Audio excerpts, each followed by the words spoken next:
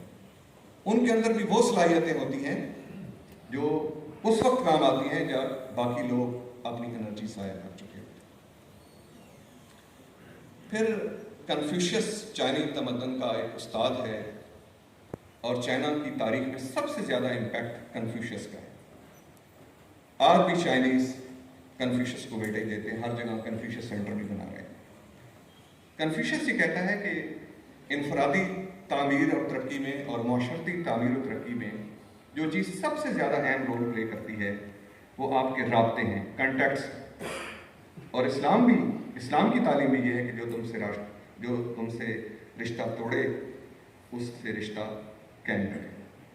اکثر ہم معاشرے میں دیکھتے ہیں کہ ہم کہتے ہیں کہ بھئی یہ نکما ہے معذرت کے ساتھ، یا یہ اچھا نہیں ہے، تو ہم اس کے ساتھ تعلق نہیں رکھتے. تو ایسے لوگوں کے ساتھ تعلق رکھنا اور ان کو اچھائی کی طرف لے کے جانا یہ ایک ہماری اخلاقی ذمہ داری ہے. شیخ سعدی کو ہم جانتے ہیں. شیخ سعدی حکایات لکھتے تھے، داستانیں لکھتے تھے. یہ بات بچوں کی تربیت کے بارے میں ہے، لیکن میں نے ساتھ چراغ کا ورڈ بھی لکھا ہوا ہے. تو اکثر ہم یہ سمجھتے ہیں کہ ہم جو کام کر رہے ہیں اس کا ہمیں تو کوئی فائدہ نہیں. شیخ سعدی ایک حکایت لکھتے ہیں کہ ایک نابینا شخص تھا اور وہ چوراہے میں رات کے وقت ایک دیا لے کے کھڑا. لوگ آ رہے ہیں جا رہے ہیں، بڑی حیرت سے اس نابینے کو دیکھ رہے ہیں. تو ایک شخص نے پوچھا کہ اے نابینے، آخر تم کس لیے یہ چراغ لے کے کھڑے ہو؟ تمہارے لیے تو دن کا اجالا اور رات کی تاریکی تو برابر. تو اس نابینے نے جواب دیا کہ یہ میں اپنے لیے چراغ لے کے نہیں کھڑا، میں دوسروں کے لیے یہ چراغ لے کے کھڑا تاکہ دوسرے راستہ نہ بھولے. تو ضروری نہیں ہے کہ ہر چیز میں کوئی ہمارا فائدہ ہو. زندگی میں کچھ ایسے کام بھی کر جائیں جو دوسروں کی بہتری کے لیے. لاہور پنجاب میں سب سے زیادہ، میری انفارمیشن کے مطابق، میں لاہور میں پڑھا ہوں، سب سے زیادہ پنجاب میں جامن لاہور میں پروڈیوس ہوتا ہے. ایل ڈی اے کا ایک چیئرمین تھا انصاری صاحب، آرمی کے ریٹائرڈ جنرل تھے. جب وہ ایل ڈی اے کے چیئرمین لگے تو انہوں نے ہارٹیکلچر کے لوگوں سے کہا یا ایگریکلچر کے کہ مجھے بتاؤ اس لاہور میں سب سے اچھا پودا کون سا ہوگا جو فروٹ دیتا ہو. اس کو بتایا گیا کہ یہاں جامن ہو سکتا ہے. تو اس نے کہا جی پورے لاہور میں جامن لگاؤ، کمپین کرواؤ. لیکن ایل ڈی اے کے جتنے افسران تھے انہوں نے کہا کہ سر اس پھل کی حفاظت کون کرے گا؟ اتنے درخت لگائیں گے تو پھل ہم کیسے اس کی حفاظت کریں گے؟ اس نے کہا کوئی حفاظت نہیں کرے. آج بی آر بی نہر سے لے کے آپ ٹھوکر نیاز بیگ تک جائیں، نہر کے آلے دوالے ہزاروں درخت، لاکھوں درخت لاہور میں لگے اور مفت میں ہم کھاتے تھے اور وہاں پہ یہ چیز موجود ہے. یہ تصویر آپ کے سامنے ہے. معاشرے میں بعض اوقات لوگ معذور ہوتے ہیں، کمزور ہوتے ہیں، تو ہمیں اپنی پہچان درست رکھنی چاہیے. اور اسٹیفن ہاکنگ کو ہم چاہتے ہیں کہ brief answers to the big questions, اور اس کے علاوہ جو دوسرا کنٹریبیوشن ہے ہم سب جانتے ہیں. تو ہمیں اپنے معاشرے میں اگر کوئی اس طرح کے لوگ ہیں تو ان کو کبھی اگنور نہیں کرنا چاہیے اور ان کی پہچان کرنی چاہیے. یہ یوسف سلیم صاحب کی تصویر میں نے آپ سے شیئر کی ہے. یہ لا گریجویٹ تھا. 2018 میں اس نے پنجاب پبلک سروس کمیشن کا جو ایگزام تھا اس کو ٹاپ کیا. ٹاپر ہے اور یہ جج ہے اس وقت لاہور میں، اس کی پوسٹنگ ہے. یہ ارشد عباسی، اس کا گھر ہماری یونیورسٹی کے ساتھ ہے سر. یہ بلائنڈ ہے اور وہ جیسا بھی بلائنڈ تھے. یہ انہوں نے 2012 میں سی ایس ایس میں اوپن میرٹ پہ 11ویں پوزیشن حاصل کی اور اس وقت فارن سروس میں رشیا کے اندر اس کی پوسٹنگ ہے. تو اگر اللہ پاک کوئی چیز لیتا ہے تو اللہ پاک اس سے دگنی کوئی چیز دیتا بھی ہے. تو ہماری یہ ذمہ داری ہے کہ ہم اپنے معاشرے میں کبھی بھی اس طرح کے لوگوں کو اگنور نہ کریں. ان کے اندر وہ صلاحیتیں ہیں جو ہمارے پاس موجود نہیں ہیں. شاکر شجاع آبادی جو ایک معذور غریب شخص، مگر ذہنی اعتبار سے میں یہ سمجھتا ہوں کہ اس وقت ملک کا سب سے امیر شخص. دکھ غیر دا شاکر نہیں لگتا، دکھ یار رہے تو دکھ لگتے. یہ ویسے ہی میں نے سلیکٹ کر لیا. لیکن اب دیکھیں ایک معذور شخص ہے جو چل نہیں سکتا، جو بیٹھ نہیں سکتا، لیکن اللہ تعالیٰ نے اس کو کیسا برین دیا ہے، کیسی بیوٹی دی ہے جو شاید اس ملک میں کسی کے پاس نہیں ہے. تو اس طرح کے لوگ ہمارے معاشرے کا سرمایہ ہوتے ہیں. ایک ٹائم چونکہ کم ہے تو منصوبہ بندی کے حوالے سے ہمیں شہد کی مکھیوں کو دیکھنا چاہیے. مجھے یہ بات نہیں کرنی چاہیے چونکہ اینٹومالوجی کے حضرات موجود ہیں. جو میں نے پڑھا ہے وہ یہ ہے کہ شہد کی مکھیاں 1 پاؤنڈ شہد کے لیے 20 لاکھ پھولوں کا رس نچوڑتی ہیں، 30 لاکھ اڑانے پڑتی ہیں، 50,000 میل مسافت طے کرتی ہیں. ابتدائی مرحلے میں جو رس آتا ہے اپنے پروں سے وہ پانی کو بھاپ بنا کے اڑاتی ہیں. بقیہ جو سیال مادہ ہوتا ہے اس کو چوستی ہیں. ان کے منہ میں ایسی حدودیں ہوتی ہیں جس سے شہد بنتا ہے اور پھر وہ شہد اس چھتے میں وہ ٹرانسفر کرتی ہیں اور پھر آپ دیکھ لیں کہ اس کا فائدہ کیا ہے. تو اللہ بھی کہتا ہے غور و فکر کرو، اور ہمیں غور و فکر کرنا چاہیے. اور جس طریقے سے یہ پلاننگ ہے ہمیں بھی اسی طرح کی پلاننگ کرنی چاہیے. ایک دوسرے کا خیال رکھیے. اگرچہ یہ میرا سبجیکٹ تو نہیں ہے لیکن کیکڑے کے بارے میں، کریب کے بارے میں پڑھ رہا تھا کہ یہ ایک دوسرے کا بہت خیال رکھتے ہیں.